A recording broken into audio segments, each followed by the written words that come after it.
et bienvenue dans notre nouveau numéro de GM Émile Guillaumin Magazine. Au sommaire aujourd'hui, nous sommes allés à la rencontre de Monsieur Rousseau, notre nouveau principal.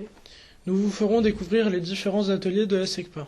Nous avons également rencontré Madame Gesselin, professeure référente Ulysse, et Madame Blanchard, infirmière. Pour terminer, nous vous ferons un récapitulatif de tout ce qui s'est passé au collège cette année. Un nouveau principal est arrivé dans notre collège. Retrouvons Mathis qui allait lui poser quelques questions. Bonjour Monsieur Rousseau. Bonjour Mathis. Vous êtes le nouveau principal du collège Émile Guillaumin. Bienvenue dans notre journal Émile Guillaumin Magazine. Quel est votre rôle en tant que chef d'établissement ? Alors, mon rôle en tant que chef d'établissement, il va sur différents axes, aussi bien celui des élèves que celui des personnels, des enseignants, des AED, des agents. L'objectif, c'est que tout le monde puisse vivre en harmonie. Pour les élèves, de manière un peu particulière, ce serait certes chercher un épanouissement personnel, mais aussi aller vers une qualification pour se préparer à sortir du collège. Pour les autres adultes, eh bien, ce sera cette recherche de l'épanouissement personnel passe aussi par une réalisation et une montée en compétences, pour dire leurs compétences professionnelles. Quel a été votre parcours professionnel avant d'arriver au collège ? J'ai enseigné pendant plusieurs années en tant que professeur d'EPS, et notamment, une petite particularité, et notamment au collège Émile Guillaumin. Ensuite, je suis parti enseigner toujours en tant que professeur d'EPS dans un lycée, au lycée Banville. Et puis, j'ai passé le concours de personnel de direction, où j'ai d'abord été reçu et ensuite nommé au lycée Maurice Genevoix à Decize, un lycée polyvalent qui allait de la 3e prépa métier jusqu'au BTS. Quelques années après, 4 ans, j'ai été nommé principal du collège André Boutry à Lurcy-Lévis, à la tête d'un réseau d'éducation prioritaire. Et puis donc, cette année, c'est pour la première année, encore une fois, j'arrive donc à la tête du collège Émile Guillaumin. Êtes-vous satisfait de votre début d'année ? Alors, je suis très satisfait de mon début d'année. Déjà parce que moi, j'aime bien le changement. Et donc, de changer d'établissement, c'est toujours quelque chose d'enrichissant.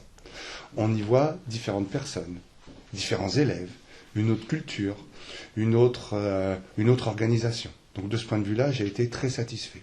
D'autant plus satisfait que j'ai pu découvrir également l'aspect professionnel qui existe au collège, notamment grâce aux ateliers de la section de la SECPA, qui me permettent d'avoir une approche professionnelle qui, moi, m'intéresse beaucoup. J'ai été satisfait également parce que j'ai vu une nouvelle équipe, une équipe d'enseignants, une équipe d'adultes très accompagnants pour les élèves. Et puis j'étais satisfait parce que pour moi, c'est l'occasion de retrouver de nouveaux élèves, d'autres parcours, d'autres horizons, une autre caractéristique pour ce collège. Prendre le poste de principal à la tête d'un réseau d'éducation prioritaire, pour moi, c'est quelque chose qui a été fondamental et que je recherchais. Que souhaitez-vous voir évoluer ou mettre en place dans l'établissement ? Alors, quand on arrive dans un établissement, on a toujours ce qu'on appelle un premier contact. Moi, mon premier contact a été de dire il y a besoin de changer des choses au niveau de l'accueil, au niveau du bâti, au niveau de la cour des élèves. Donc, les choses que je souhaite impérativement changer, ça va être tous les travaux que l'on va devoir organiser pour restructurer en partie le collège. Restructurer la cour, qui pour moi n'est pas satisfaisante. Restructurer les plateaux sportifs, qui pour moi sont extrêmement vieillots. Restructurer l'entrée du collège. L'entrée du collège où les élèves ne rentrent que par un côté et où les familles sont obligées de passer à un autre endroit. Je vois qu'il y a beaucoup de choses qui ont évolué dans le quartier en 30 ans, puisque j'étais là quasiment il y a 30 ans. Il y a beaucoup de choses qui ont évolué dans le bâtiment. Et puis finalement, le collège d'extérieur, il n'a pas beaucoup évolué. Et ça, moi, je souhaite le faire évoluer au profit d'un climat scolaire pour les élèves qui soit le plus favorable, qui soit le plus apaisant et qui permette à chacun de se réaliser. Ça, c'est le premier point. La deuxième chose que je souhaite apporter, c'est de faire en sorte qu'on ait, toujours pour les élèves, un accompagnement le plus optimal possible. Que le collège soit quelque part un havre de paix, un îlot, où quand on vient au collège, les élèves sachent qu'ils se sentent à l'aise et qu'ils peuvent être pris en charge, accompagnés pour développer leurs compétences au maximum. Pour atteindre cet épanouissement personnel de chacun, cette montée en compétences de chacun et notamment des élèves, le travail en équipe est fondamental et très précieux. Moi, je suis issu d'un milieu qui est le milieu sportif, où on s'aperçoit, et notamment des sports collectifs, on s'aperçoit que l'individu est mis au service de la cause commune qui est le résultat de l'équipe. Donc moi, c'est quelque chose que je recherche, à pouvoir travailler en équipe. Et venir au collège Émile Guillaumin, c'est l'occasion de travailler en équipe avec de nouvelles personnes et d'autres, d'avoir un autre enrichissement et un autre point de vue. C'est valable pour les élèves, c'est valable aussi pour les autres, pour tous les personnels. Et pour moi, ça c'est fondamental parce que si on ne se sent pas bien dans un endroit, que ce soit le bâti ou que ce soit dans la relation avec les autres, c'est difficile de se réaliser. Et moi, j'aimerais que tout le monde puisse se sentir suffisamment à l'aise pour pouvoir évoluer, développer ses compétences et être ambitieux. Merci du temps que vous nous avez accordé. Merci à toi. Merci à vous. Merci Monsieur Rousseau, merci Mathis. Les ateliers SECPA ont beaucoup évolué ces dernières années. Nous vous proposons de les découvrir en images.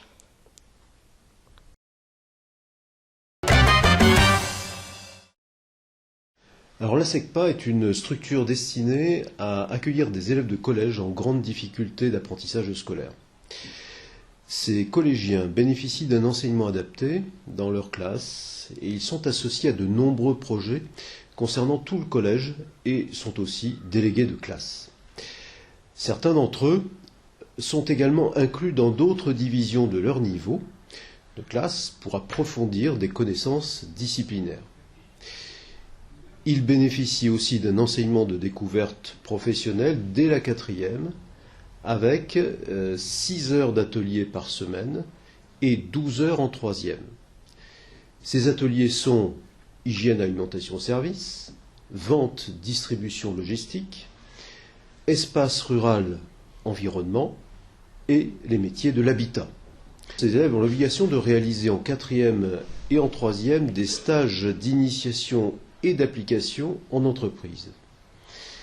L'objectif est de préparer leur projet d'orientation après la 3e vers une première année de CAP ou une première année de bac professionnel, soit en lycée, soit en centre de formation d'apprentis.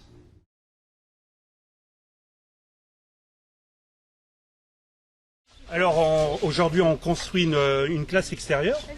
En fait on implante des bacs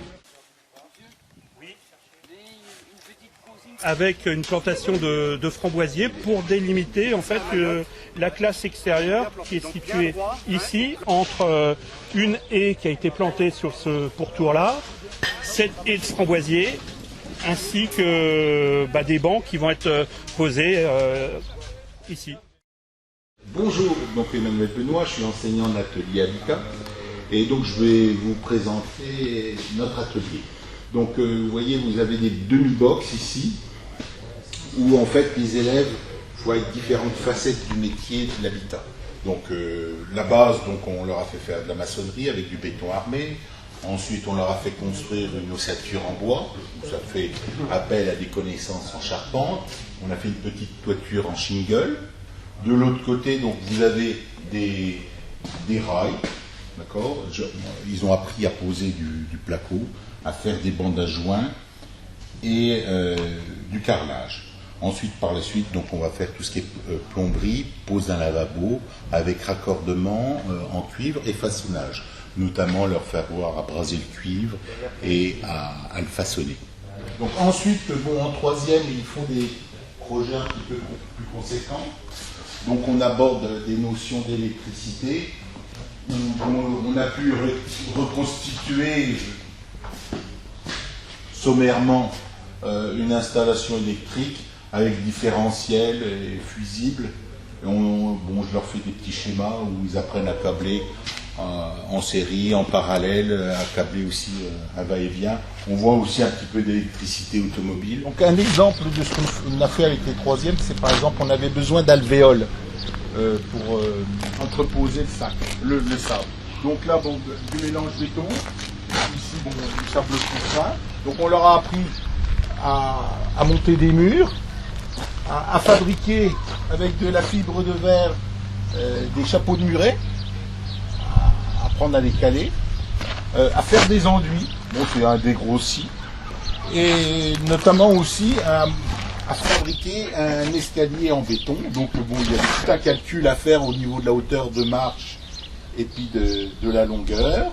Bon, après, je leur ai fait enduire. Par la suite, on fera un petit peu de soudure, justement pour construire une rampe.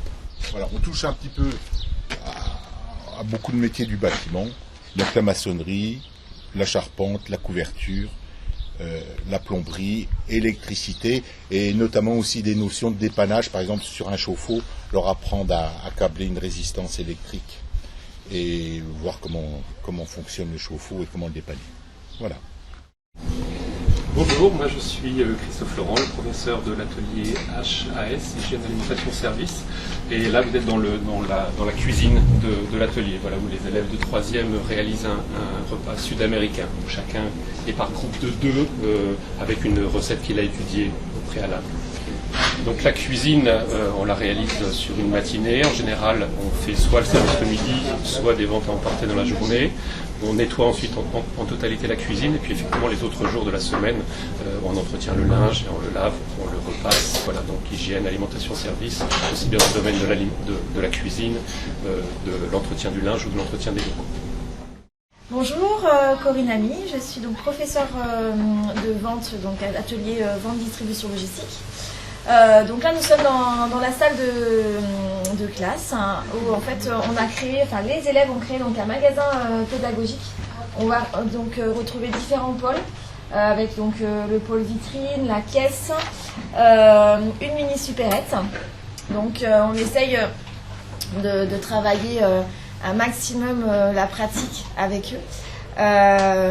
Grâce à eux, donc on a pu créer ce magasin avec différentes idées, notamment la création d'une enseigne, Happy Market ou Queen of the Queen Shop. Voilà, pour eux, c'est vraiment de belles victoires. Là, actuellement, les élèves sont donc en train de préparer la vente qui va avoir lieu donc tout à l'heure en collaboration avec l'atelier HS. Puisque en principe tous les jeudis il y a une vente, alors soit de repas ou de plats à emporter. Donc l'objectif pour nos élèves, c'est vraiment de s'entraîner avec l'accueil, la caisse également.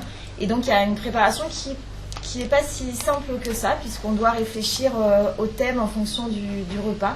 Donc création d'affiches, de décoration et mise en place.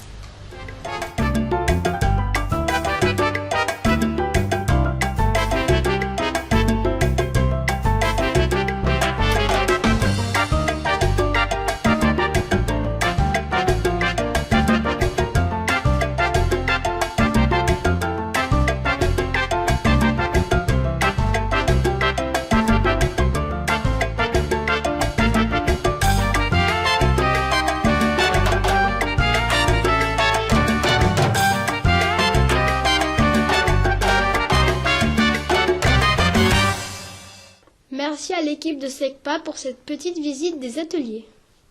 Place maintenant à 2 nouveaux visages de notre collège. Madame Gesselin, coordinatrice Ulysse, et Madame Blanchard, notre nouvelle infirmière. Bonjour Madame Gesselin, bienvenue dans le GM, notre journal vidéo. Vous êtes responsable du dispositif Ulysse au collège Émile Guillaumin, nouveau dispositif depuis cette année. Que signifient les lettres Ulysse? Alors bonjour, les lettres Ulysse signifient Unité localisée pour l'inclusion scolaire. Pouvez-vous nous expliquer ce qu'est le dispositif Ulysse?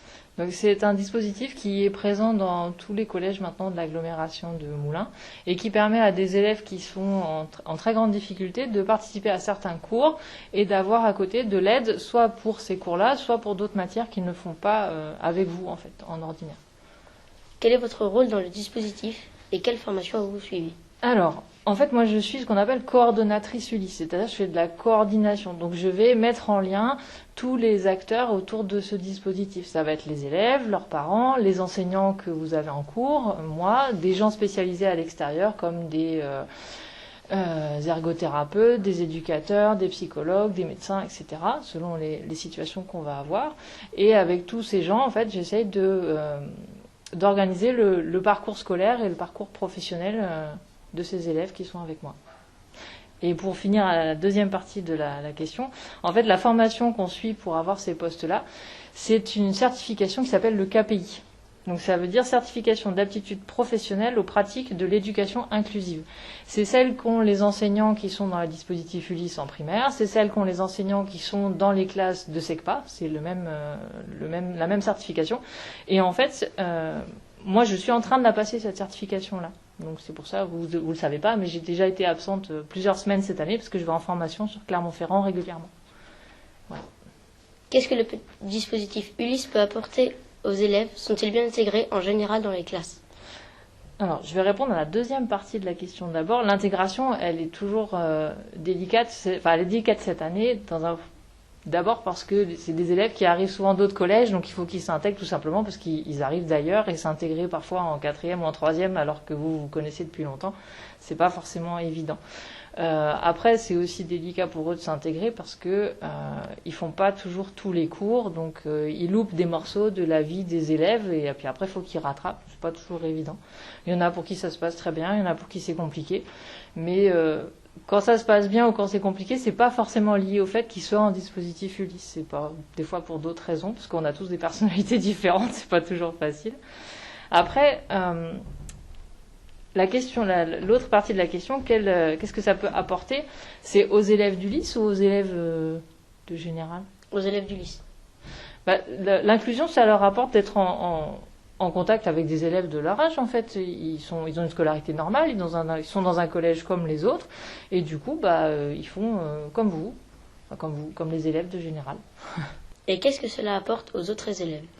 Aux autres élèves, ça apporte la vision de la diversité de la société. Vous avez dans vos classes des élèves qui ont des PAP, qui vont se retrouver avec des fois des ordinateurs ou avec un AESH qui accompagne. Mais les élèves du lycée, ils sont dans le même système finalement. C'est-à-dire que ce sont des élèves qui ont des difficultés, ils sont un peu différents, mais dans la vie de tous les jours, quand vous allez les croiser après, ils auront un métier comme vous, une vie comme vous, ils iront faire leurs courses et finalement cette diversité, elle est importante à l'école parce qu'elle existe dans la réalité. Merci d'avoir répondu à nos questions. De rien. Avec plaisir. Bonjour Madame Blanchard, bienvenue à l'EGM, notre fabuleux journal télévisé. Nous allons vous poser quelques questions. Très bien. Quelles études faut-il faire pour être infirmier? Alors pour être infirmier, il faut d'abord passer le bac, c'est la première chose à faire. Ensuite, maintenant ça a changé, mais moi à mon époque quand j'ai passé, il y a déjà très longtemps, il fallait passer un concours pour pouvoir rentrer dans l'école d'infirmière. Et maintenant c'est sur le système Parcoursup. Ça dure 3 ans d'études après le bac. Et après, on a un niveau licence. Donc moi, j'ai fait aussi 3 ans, mais ce n'était pas un diplôme d'État. Après, pour être infirmière scolaire, il faut repasser un concours pour être dans l'éducation nationale. Comment êtes-vous arrivée au collège? Alors justement, j'étais d'abord infirmière à l'hôpital pendant 20 ans.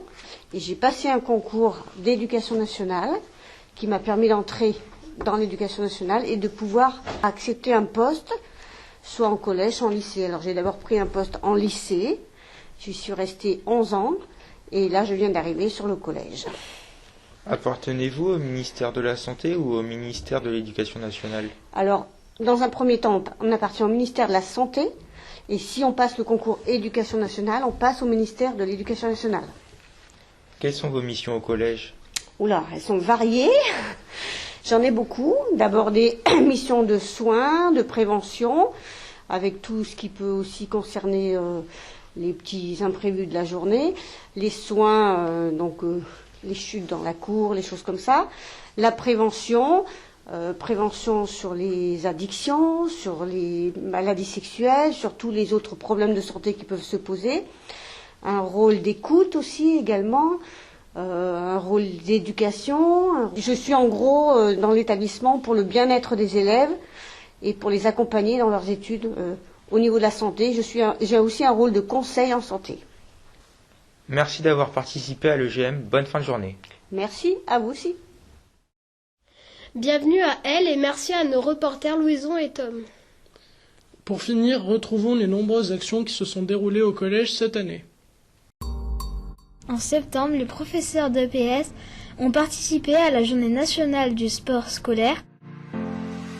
Les élèves de 6e ont pu découvrir les différentes disciplines proposées à l'UNSS. Le Le 23 septembre, les élèves de 3e SECPA de l'atelier Espace Rural et Environnement se sont rendus dans les jardins de l'ESAT de Moulins-Isère à la découverte du maraîchage biologique. Un séjour d'inclusion dans l'Aubrac a été organisé pour les élèves de 6e 2 et 6e 3 du 29 septembre au 1er octobre dernier. Un programme riche leur a permis de découvrir la vie en communauté, mais aussi d'effectuer l'ascension du Puy-Marie et de visiter les villages de Saint-Urcise, la Guiole, les Monts d'Aubrac, avec ses lacs et ses burons. Dans le cadre de la Biennale des illustrateurs, les classes de 3e 6, 6e 5 et 4e 6 se sont rendues au Mige et dans le centre-ville de Moulins pour visiter des expositions et découvrir les œuvres de nombreux illustrateurs, notamment Benjamin Chaud, Anne Herbeau, Julie Saffirstein et Ovid Torseter. Les 6e 5 et les éco-délégués du collège ont passé la journée à Cournon dans le cadre de la journée de la sensibilisation sur l'eau. Des espaces à thème, des projections, des maquettes et des jeux de pistes ont permis de mesurer l'importance de l'eau sous ses différents aspects et dans tous les domaines. Y a-t-il des métiers réservés aux hommes et d'autres aux femmes? C'est la question à laquelle est venue répondre Madame Livrosé, représentante de la Chambre des métiers et de l'artisanat, afin de mettre fin aux clichés et de mettre en avant la mixité dans le milieu du travail.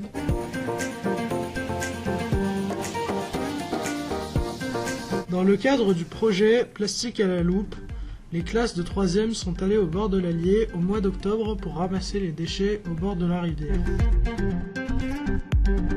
Ils seront ensuite triés. L'objectif final de ce projet de sciences participatives est de faire une carte de France des déchets plastiques. Nicole Mema est venue présenter son livre « Mon nom est Nasser » aux élèves de 3e dans le cadre du projet Jeunes en librairie. Elle a raconté l'histoire vraie de ce jeune Syrien qui a fui son pays pour échapper à la guerre et la torture. Il est venu se réfugier en France, à Moulins. Les élèves de 3e sont allés à Lyon les 25 et 26 novembre dernier dans le cadre du programme d'histoire-géographie. C'est au centre de la résistance et de la déportation qu'ils ont découvert les différents aspects de la vie quotidienne et de la résistance pendant la Deuxième Guerre mondiale, techniques de communication et propagande, ainsi que le fonctionnement des tickets de rationnement. Après une visite pleine d'émotions à la prison de Montluc, où a été emprisonné Jean Moulin notamment, tout le monde s'est rendu en début de soirée à la basilique de Fourvière pour admirer le magnifique point de vue. Le vendredi, le campus universitaire de l'INSA, Institut national des sciences appliquées, a ouvert ses portes à nos collégiens qui ont terminé le séjour par la visite du musée des Confluences. Madame Dufour, professeure documentaliste, et Madame Michel, notre CPE, ont proposé aux élèves de 4e une séance de décryptage de l'information. Elles leur ont donné des outils pour identifier les fausses informations trouvées sur le net. Soyez vigilants. Au mois de décembre, les élèves du conseil de vie collégienne ont organisé une collecte de jouets pour les enfants défavorisés. La société de Bussa Léo est venue récupérer tous ces jouets qui seront redistribués par le Secours catholique et le Secours populaire. Les dons ont été très nombreux. Merci à tous. Tamir, calligraphe mongol, est venu présenter son art aux élèves de 6e et 5e. Chacun a appris à calligraphier son prénom pour représenter chaque branche d'un arbre géant.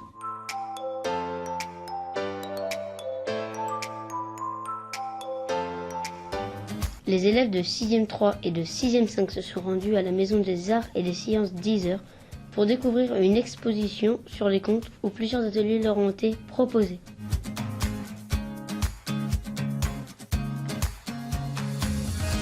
Au mois de décembre, les élèves du CVC ont installé un arbre à souhait dans le hall du collège. Chacun a pu exprimer des vœux et les accrocher dans l'espoir de les voir se réaliser. Bravo à eux pour cette belle initiative. Les élèves de 5e se sont rendus à Valsigny, dans les Alpes, du 3 au 7 janvier. La neige était au rendez-vous et chacun a pu progresser et profiter de ce séjour organisé et encadré par les professeurs d'EPS. Le 8 mars dernier, dans le cadre de leur formation de professeurs, Madame Durançon et ses collègues de l'INSPE ont créé et présenté un quiz aux éco-délégués de notre collège. Plusieurs thèmes ont été abordés, le développement durable, le cycle menstruel ou encore l'égalité homme-femme. Madame Dufour a organisé le concours Portrait de femme, ouvert à tous les élèves et adultes du collège. Plus de 60 affiches ont été exposées, tous participants confondus. Les prix ont été remis le 8 mars dernier à l'occasion de la Journée internationale des droits des femmes en présence de Madame Tabutin, conseillère municipale et adjointe au maire de la ville de Moulins. Madame la colonelle Oréfis, commandante du campement de gendarmerie de l'Allier. Madame Belin, chef d'entreprise et conseillère municipale de la ville de Moulins. Les affiches ont été exposées quelques semaines dans le hall du collège. Bravo à nos 3 gagnantes, Lilith, Chloé et Maëlle. 51 élèves licenciés à l'Est du collège ont participé au défi cross académique organisé par l'UNSS. Il s'agissait de courir le plus de kilomètres possible et nos élèves ont gagné ce concours en parcourant 1086 km. Ils ont choisi d'aller voir un match du top 14 opposant l'ASM à Brive le 2 avril dernier et ont assisté à la victoire écrasante des Auvergnats. Un beau moment pour nos jeunes sportifs.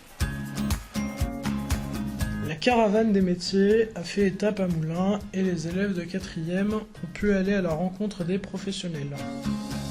Accompagnés de leurs professeurs principaux et afin de préparer leur orientation, ils ont découvert différents secteurs. L'agriculture, l'industrie, le BTP, les armées ou encore les transports et logistiques. Que deviennent nos déchets?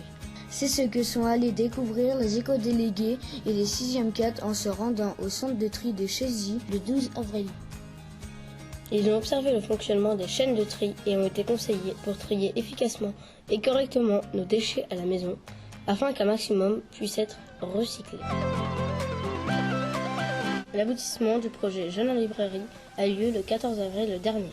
Une rencontre littéraire organisée par les 3e 6, les 4e 6 et leurs professeurs de français, mesdames Roch et Aubry, s'est tenue à la médiathèque Samuel Paty de Moulins. Le poète Jean-Pierre Séméon, l'autrice Nicole Mema et la libraire Céline Jacob ont répondu aux questions de nos jeunes lecteurs. Cette rencontre a été filmée sous forme d'émission littéraire dont vous pourrez trouver un lien sur le NT. Dans le cadre du programme de technologie, tous les élèves de 5e sont allés voir les différents ponts de Moulins. Au programme, passage sur le pont de fer rénové, traversée du pont Rogemorte et découverte de son échelle à saumon et de son passage canoë. Enfin, ils ont eu la chance de découvrir l'avancée des travaux du chantier du 2e pont. Les élèves du collège se sont qualifiés pour les championnats de France de football qui se sont déroulés à Abbeville du 11 au 13 mai dernier. Après un beau parcours, ils ont terminé à la 14e place. Dans le cadre du programme d'SVT, les élèves de 3e se sont rendus à Paléopolis afin d'étudier l'histoire de la vie et son évolution sur Terre. Des élèves de 4e se sont rendus en stage chez des artisans pendant les vacances de printemps, dans le cadre du dispositif Bravo les artisans, organisé par la Chambre des métiers et de l'artisanat. La soirée de clôture a eu lieu le jeudi 9 juin avec tous les participants. 5 jeunes gymnastes se sont qualifiés pour les championnats de France d'aérobic qui ont eu lieu à Clermont-Ferrand du 7 au 9 juin. Elles étaient accompagnées d'un jeune officiel et d'un jeune coach du collège.